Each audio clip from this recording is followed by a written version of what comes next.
Le printemps est revenu.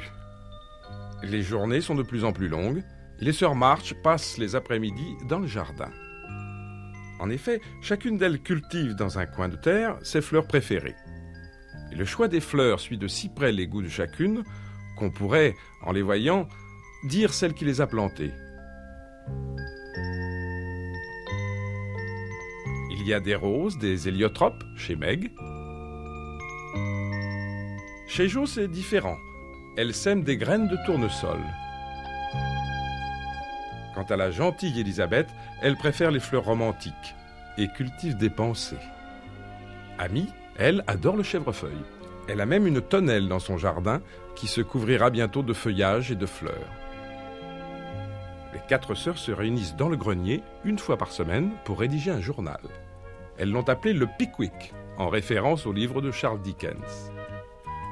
Ce jour-là, la pluie menace. Et c'est le moment pour aller au grenier.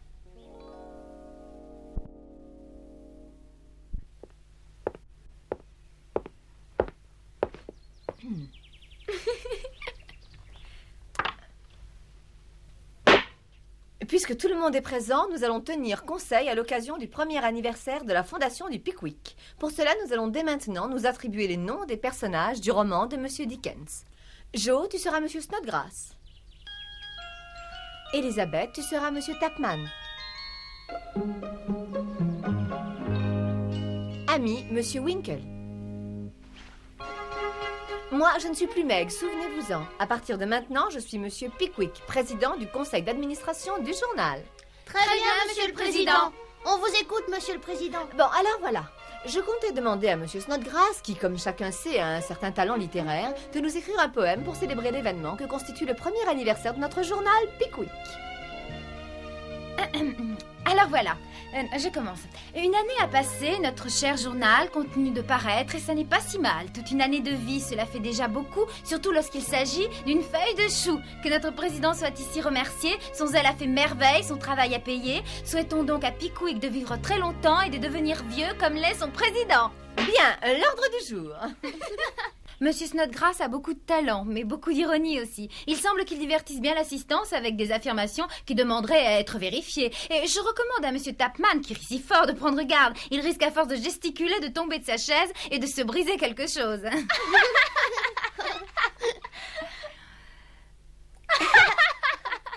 Un peu de silence, je vous prie. Lorsque vous aurez fini de rire, nous pourrons continuer notre réunion. Vouliez-vous ajouter quelque chose, cher Monsieur Snodgrass? Bien sûr. Ce cher Monsieur Winkle est là pour nous rappeler qu'il existe autre chose que la simple beauté. Si l'on passe son temps à peigner sa chevelure, on peut de temps en temps se laver la figure. Quant à Monsieur Tapman et son air érudit, il nous aura appris ce que c'est que l'ennui. Et pour la conclusion, je dirais sans embâche que pour un petit journal qui ne compte qu'une page, y travailler à 4 me semble suffisant. Tâchons de le faire vivre au moins encore un an. Merci. Monsieur le Président, nous vous écoutons, Monsieur Winkle. je demande que mon nom soit enlevé de ce poème. Ces allusions sont très déplaisantes. Que leur reprochez-vous donc? Par exemple, de sous-entendre que je ne me lave pas le visage. Monsieur Winkle, une question. Vous êtes-vous, oui ou non, lavé le visage ce matin au réveil? Bien sûr que oui, je me suis lavée. Moi, je crois que non. Je vous ai très bien entendu. Vous avez dit que l'eau était trop froide. Ah, vous voyez, Monsieur le Président, vous voyez bien que j'avais raison. Demande rejetée, le poème de Monsieur Snodgrass ne sera donc pas censuré, c'est tout.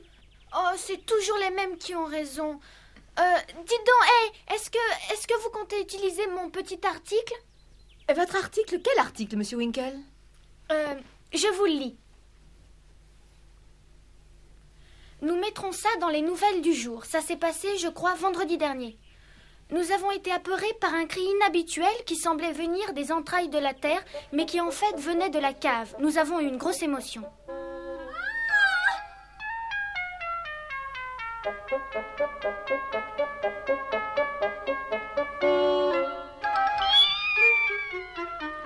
Nous nous sommes toutes précipitées dans la cave. Et nous avons vu Jo, je veux dire Monsieur Snodgrass, notre cher collègue, allongé au bas de l'escalier. La tête dans un seau de bois, il était trempé des pieds à la tête. Nous avons remonté la pauvre créature qui, heureusement, n'avait pas de blessure grave. Quelques bleus tout au plus. En très peu de temps, le blessé avait recouvré l'usage de sa langue, ce qui, dans son cas, est évidemment primordial. La maison n'aurait plus été la même si M. Snodgrass avait perdu la parole. Voilà. C'est fort bien tourné. Je propose que cet article soit édité. Je pense que tout le conseil sera d'accord pour ça. Non, moi je ne suis pas d'accord du tout. Y aurait-il une autre voix contre? Oh bah j'espère bien, oui. Pas la mienne. La mienne non plus. Projet adopté, l'article sera publié. Selon le règlement, la majorité décide de l'adoption d'un projet. Anna, je me demande ce qu'elles peuvent bien faire dans le grenier. Mais c'est la réunion hebdomadaire du journal, madame. Oh, ça dure encore cette histoire. Messieurs, nous passons à la question suivante. Monsieur le Président? Oui, Monsieur Snodgrass? Eh bien voilà, Monsieur le Président, messieurs les membres du Conseil, j'ai quelque chose à dire. Je voudrais présenter une motion concernant une demande d'adhésion à notre Conseil d'une personne qui, bien évidemment, n'en fait pas encore partie, mais... Une adhésion? Je me demande si c'est la règle. Il faut d'abord en être bien sûr parce que c'est très grave. Quelle est cette personne, on peut savoir? Je suis sûre que la personne que je vais vous recommander apportera à notre journal une qualité littéraire supplémentaire. Notre but n'est-il pas de faire une publication de grande audience? Pour cela, il nous faut nous ouvrir sur le monde. Voyons, Jo. Je veux dire, Monsieur Snodgrass, nous aimerions bien connaître le nom de la personne que vous semblez recommander si chaudement. Qui est-ce? Eh bien voilà, la personne que je vous recommande est Monsieur Laurie Lawrence. Voilà, j'espère que vous serez tous d'accord pour ratifier ce choix, n'est-ce pas? Eh bien, que se passe-t-il? Je ne vous entends pas. Ne me dites pas que vous êtes contre l'adhésion de Laurie Lawrence. C'est que ça demande de la réflexion. C'est vrai, il faut réfléchir. Il faut réfléchir à quoi? Vous êtes d'accord ou pas? Une seconde. C'est une décision extrêmement importante qui engage peut-être l'avenir de notre journal. Nous allons donc mettre la décision aux voix. Ceux qui sont pour disent oui. Ceux qui sont contre, bien entendu, disent non. C'est oui. Oui aussi. Non, je ne veux pas voir un homme dans la rédaction de notre journal. Je suis également contre. Ce garçon ne cesse pas de se moquer de ce que nous écrivons dans notre journal. Je peux vous assurer, je vous en donne ma parole de gentleman, que Laurie Lawrence n'a aucunement l'intention de se moquer de ce que nous écrirons. Je peux vous le jurer. Et puis nous aurons enfin un autre point de vue que le nôtre.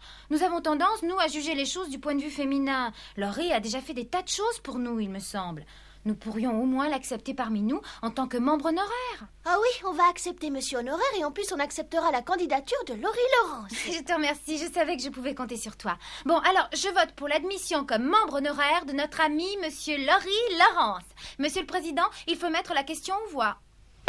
Nous le ferons. Que ceux qui sont pour l'admission de Laurie disent oui. Je dis oui. Moi aussi. Moi aussi. Oui. À l'unanimité. Waouh! J'avais tout prévu au cas où vous auriez été d'accord, et je me doutais bien que vous le seriez. J'ai l'honneur de vous présenter le nouveau membre honoraire du journal, Monsieur Laurie Lawrence.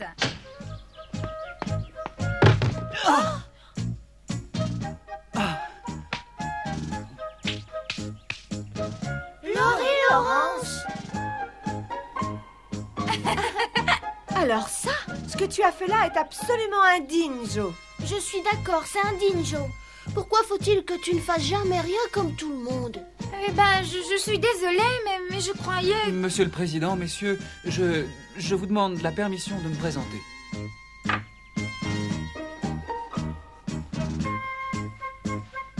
Mesdemoiselles, si vous voulez m'y autoriser, je serai Sam Weller, le dévoué serviteur de votre vénéré journal.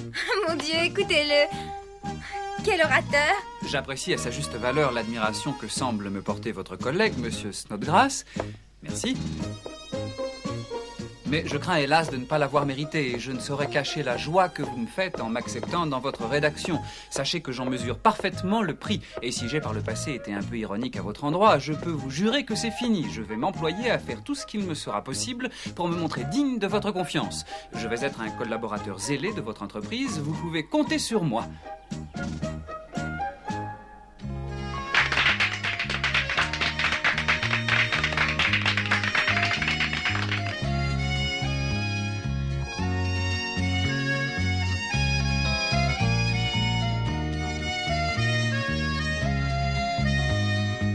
Chers amis et collègues, la pluie a cessé et nous ferions aussi bien d'aller continuer notre conférence ailleurs que dans ce grenier plein de poussière. Je propose que nous sortions.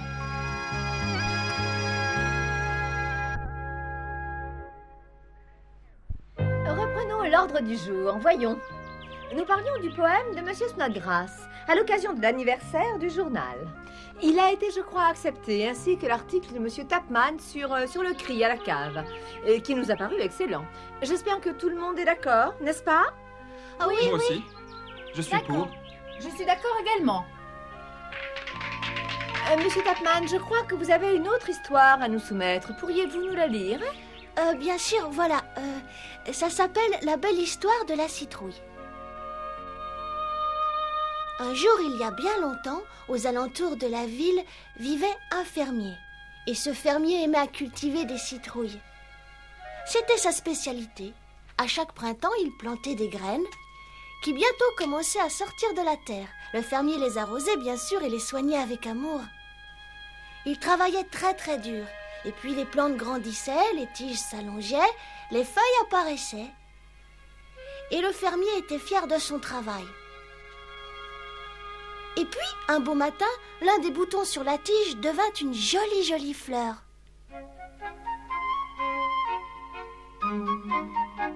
Puis la fleur se fana et fit place à une citrouille.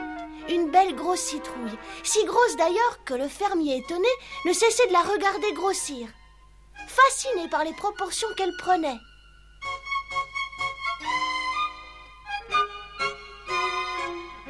Il dut faire un panier spécial pour la transporter au marché de la ville voisine.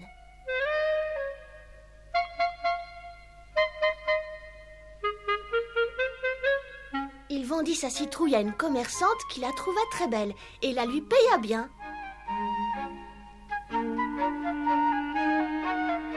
Elle mit la citrouille dans son magasin. Et c'est alors qu'une petite fille au visage tout rond avec un nez en pomme de terre aperçut la citrouille. Comme elle adorait ça, elle acheta l'énorme chose et la ramena non sans mal chez elle. Qu'allait-elle faire d'une citrouille aussi monstrueuse?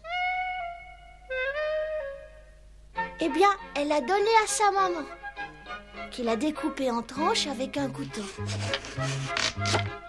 et qui a fait bouillir les morceaux. Une partie a servi au dîner du soir avec du sel et du beurre. Le reste de la citrouille a servi à faire une tarte avec du lait, du sucre, des œufs et des épices. Une délicieuse tarte à la citrouille qui fut servie aux 4 petites filles qui habitaient la maison.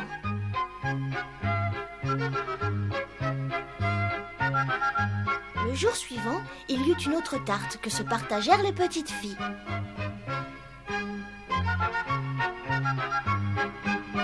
Et puis le jour suivant, encore une tarte. Et le surlendemain, une autre, toujours aussi délicieuse. Elles se partagèrent encore une fois le gâteau. Elles adoraient manger de la tarte. C'est pour cela que la petite fille au nez en pomme de terre avait acheté une aussi grosse citrouille. Et nos 4 petites filles qui s'appelaient Jo, Meg, Elisabeth et Amy mangèrent tant et tant de citrouilles qu'elles en devinrent toutes jaunes et le restèrent pendant plusieurs jours. Voilà l'histoire de la grosse citrouille et des 4 sœurs au teint jaune.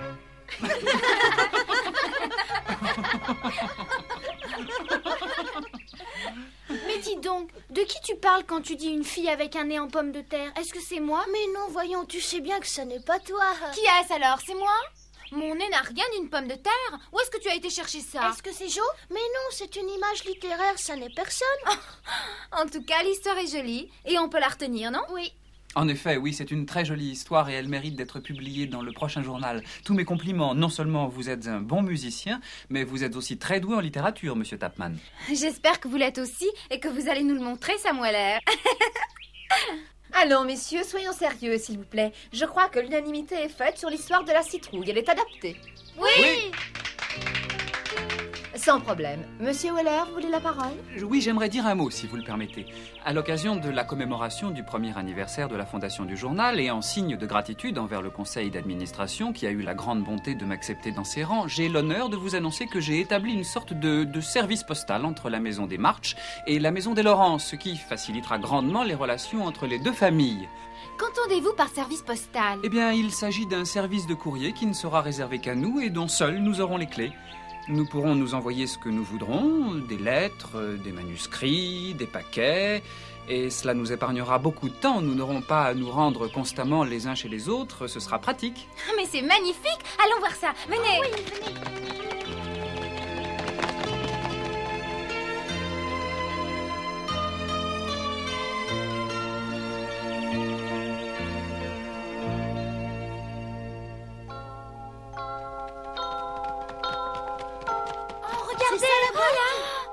Oh, mais c'est une Une boîte à simple lettres. boîte à lettres.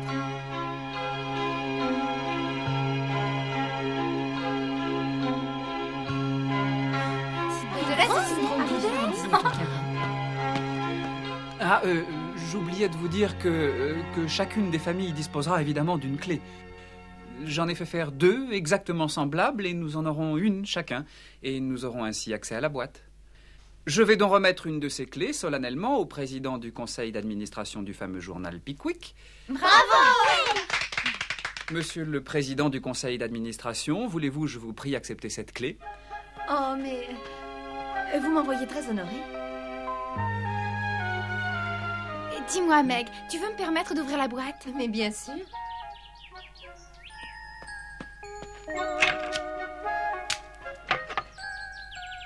Un bouquet de fleurs ravissantes! Et une lettre! Regardez, ça vient du père Laurence. Oh, voyons, de Monsieur Laurence. Oh, je vous lis ce qu'il nous écrit.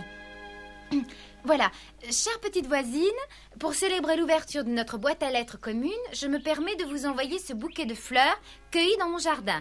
Qu'il soit le gage d'une éternelle amitié entre nos familles. Avec toute mon affection, James Laurence.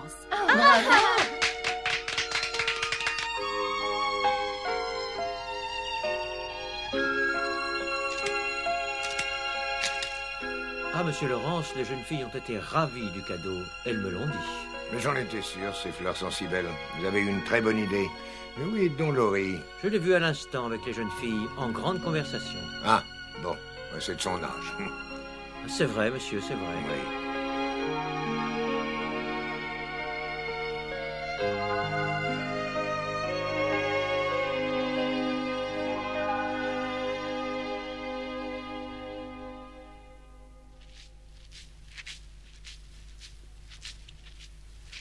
Qu'est-ce que vous faites? Oh, nous faisons des gâteaux. Oh, chic alors. J'adore ça, les gâteaux. Mais ce n'est pas pour toi, ne te fais pas d'idée.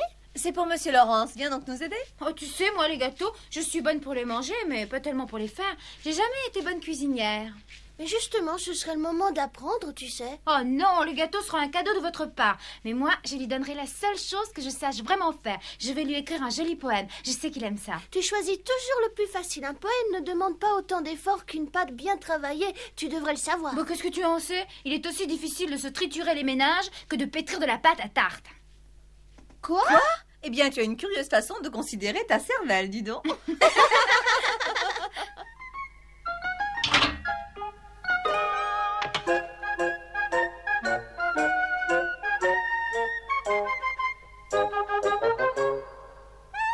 Ils sont délicieux, ces gâteaux. J'en suis certaine, mais tu n'y es pour rien. Bah, je le sais, mais ça ne fait rien. Monsieur Laurent sera sûrement très content. Tu crois que nos gâteaux lui plairont? Et dites-moi, laquelle d'entre nous va garder la clé de cette fameuse boîte à lettres? Il n'y a pas de raison que ce soit moi. Eh bien, décidons que nous la garderons une semaine chacune. Oui, je suis d'accord. Oui, moi aussi. Alors entendu, je suis d'accord aussi. Bravo! Bien entendu.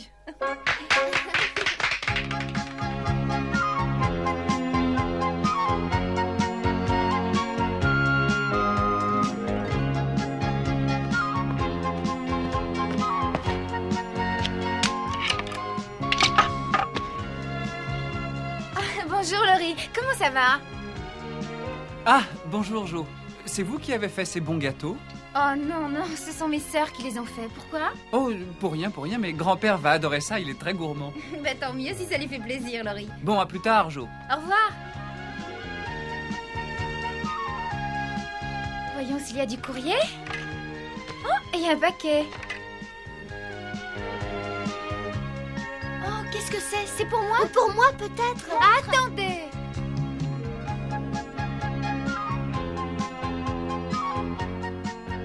Le service postal fonctionna si bien qu'il prit une importance considérable. La boîte à lettres fut pleine chaque jour de l'année. Des lettres, des paquets, des gâteaux, des bouquets, des poèmes passèrent d'une maison à l'autre. Les March et les Lawrence devinrent de plus en plus intimes. Toute la campagne environnante sentait venir l'été.